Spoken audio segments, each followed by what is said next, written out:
Course 3, Lesson 28, we're looking at scientific notation for large numbers, and we'll look at some small numbers as well just to see how they compare. Your goal is to be able to write numbers in scientific notation and take numbers out of scientific notation to standard notation. So first of all, what is scientific notation? Well, that is a method of writing a number as a decimal times a power of 10.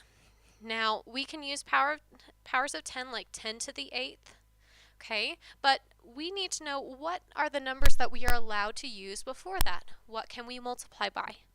And we need to make sure that our numbers, okay, are between 1 and 10. So like 3 is an okay example. We could use something like 2.5 times 10 to the 3rd. We could use something like 8.605 times 10 to the negative 7th. Okay, but the big idea here is that that number that comes in front, the 3 or the 2.5 or the 8.605, needs to be a number between 1 and 10, and then we multiply by a power of 10. So if we use something like the speed of light, 3 times 10 to the 8th, that is in scientific notation, whereas if we multiplied it out and had the big long number, that is in standard notation. Now we can practice going into scientific notation. We have our standard notation, or some people say decimal notation, and so with each of these we are going to take them and put them into their scientific notation. So when we look at the first one, 123 billion, we need a better way to show it, because sometimes these numbers, they get a little bit confusing if we try to use all of the zeros and keep all the zeros. It's easier to make sure that we have them in scientific notation. Now first we look at our 123 billion and say, well, what is our number that we are going to multiply by a power of 10? And we look and we say, okay, this 123, I can see it as 1.23. I'm going to use our numbers that are not 0 to make my decimal number that's between 1 and 10. And then I say, okay, how many times would I need to multiply by 10 to get to my original number? And that's when we say, all right, if I start with 1.23, I would have to multiply by 10, 1, 2, 3, 4, 5, 6, 7, 8, 9, 10, 11 times to get to 123 billion. So my scientific notation would be 1.23 times 10 to the 11th. Okay, with 45 million, I would say, okay, my number that's between 1 and 10, well, I have that 4 and that 5 that are the non-zero numbers. So I could write it as 4.5.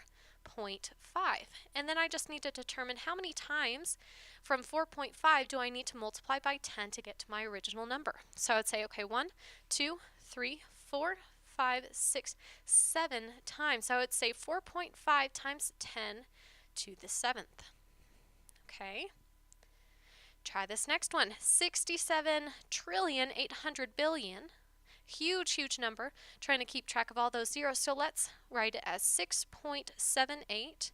And then we think about, okay, from there, I need to multiply by 10. 1, 2, 3, 4, 5, 6, 7, 8, 9, 10, 11, 12, 13 times. So I'd say 6.78 times 10 to the 13th. And 9,000, well, we can just say it's 9, or you could put 9.0, either way, and we need to move that 1 to 3 times, so times 10 to the 3rd. So we're taking really big numbers, and we are putting them into scientific notation. Okay, so we want to get that number that is between 1 and 10, okay, and that's based off of the first part of the number, making sure that we put our decimal point in the right place. Now let's apply this to an example. As the planets orbit the Sun, the closest Pluto gets to Earth is approximately 2,700,000,000 miles. Write that as in scientific notation. Now when we write this in scientific notation, we first need to think about, well, what number would I write before we multiply it by a power of 10? And in this case, I have that 2 and that 7, that's non-zero number, so I'd say 2.7. Now I'm going to multiply it by 10 to the something. Now to get to 2.7, I would say 1, 2, 3, 4, 5, 6, 7, 8, and 9. So I would say 10 to the 9th power. That's how far away how close Pluto gets to the sun, which is 2.7 times 10 to the 9th miles.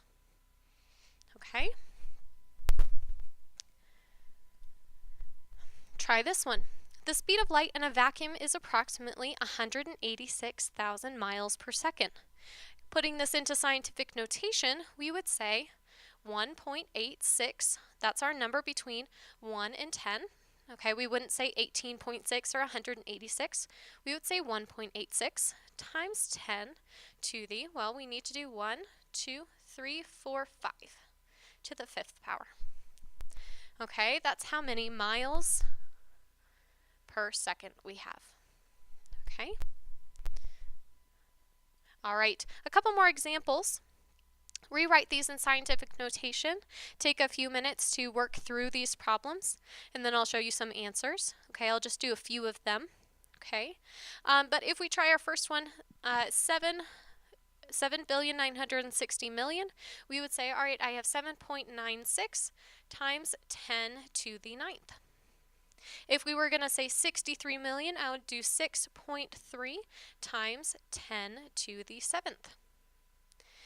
If we are going to do 22,078,600, it's a kind of funny one to try to do because we end up with a lot of the same numbers, but we would say 2.20786 times 10 to the 7th. Okay, kind of a weird one to put in scientific notation, and one that we might just keep the regular standard form because it's not really any simpler to put it in scientific notation. Same with the 45.668. Okay, we could do this, but all we would be doing is saying 4.5668, and to get it there, I would just need to multiply by 10. Okay, which really isn't that much simpler, but we could do it. Same with 9.98653. We would take 10 to the 2nd power. Not that much helpful, but we can put it in scientific notation. Okay, always trying to get that number between 1 and 10. All right, so now going from scientific notation to our regular standard notation, the power of 10 tells you how many times we need to multiply by 10, or really it's helpful to remember it as the same as how many decimal places we need to move. Okay, so standard notation, we use it to find the actual number, not the power of 10 version. So if we take my 7.82 times 10 to the 3rd, I'm going to write out my 7.82, and I move that decimal place 1, 2, 3 times, and fill in any gaps with zeros. So I really have 7,820. 3.04, okay, we're going to try out and say, all right, I have to move it 8 times. 1, 2, 3, 4, 5, 6, 7, 8. Ending up with a lot of zeros to fill in those gaps, but we end up with having 304 million. Okay. You can try the next ones.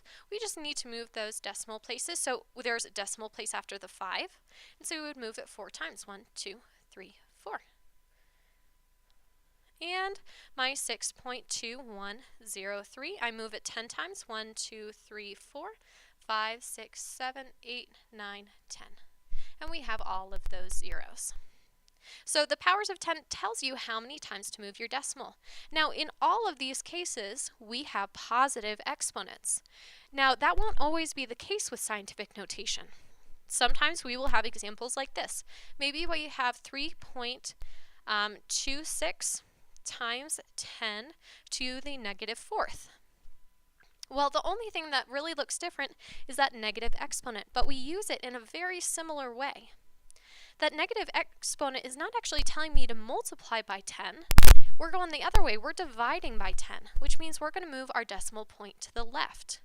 We start out with my 3.26, but instead of moving it to the right, I'm going to move it back 1, 2, 3, 4 times. and we get 0.00326.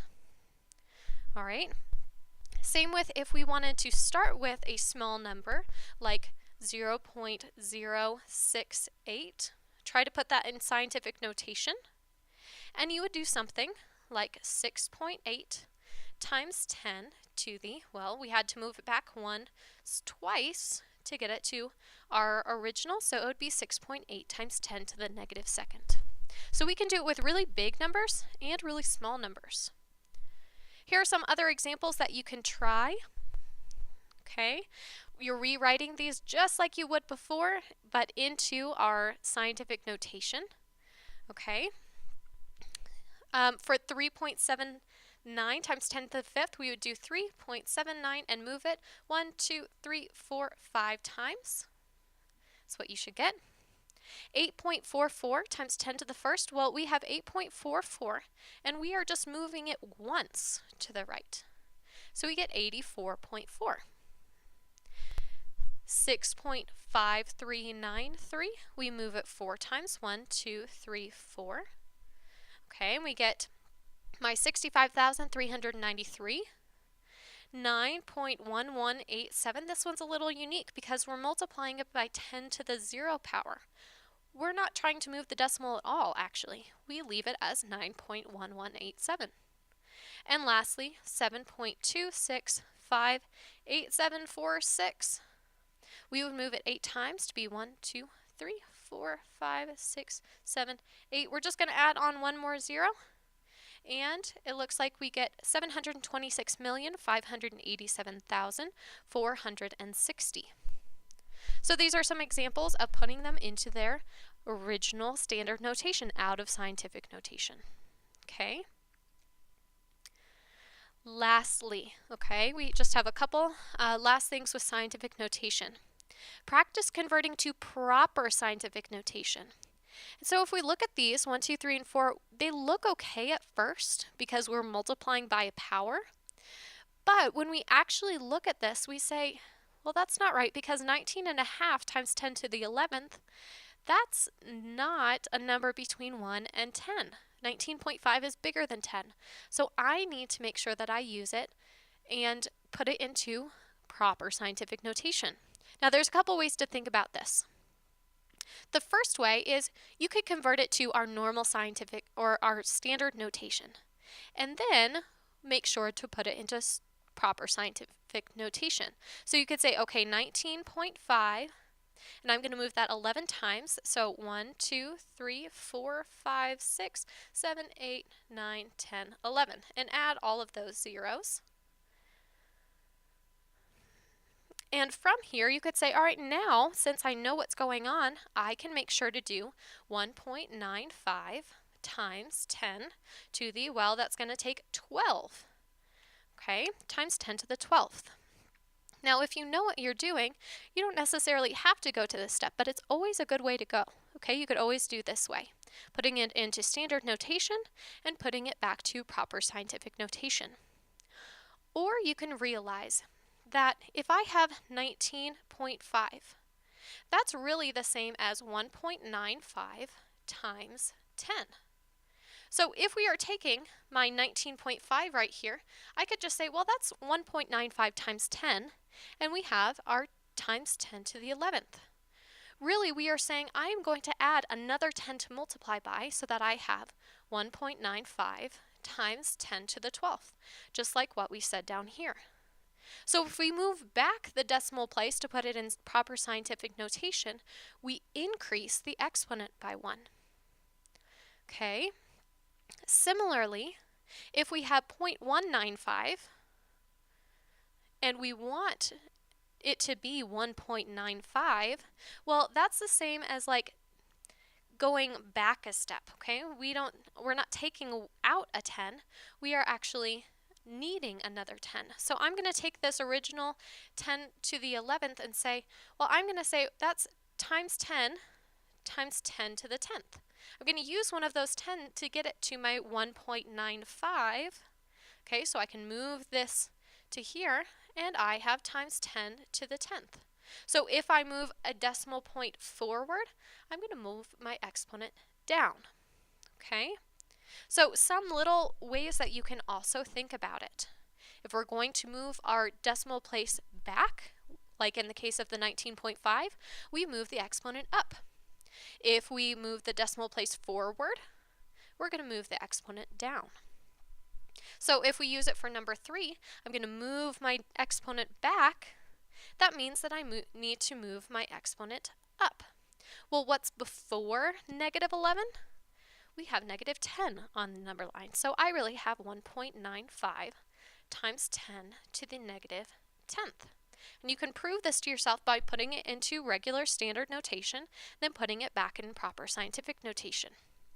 Lastly, number 4, if I move my decimal forward, I'm going to have to move my decimal down. And what's below negative 11? Negative 12. So I have 1.95 times 10 to the negative 12. Okay? So always you can get to the take the scientific notation, put it in standard, and make sure that you have the correct thing. Or you can use this idea of moving the decimals back and dividing or multiplying by another 10 to get our correct scientific notation. Last example that you can try out, if we want to write 93 million miles, remember we do 9.3 times 10 to the 7th miles. Well, I hope this is helpful for your homework and for studying.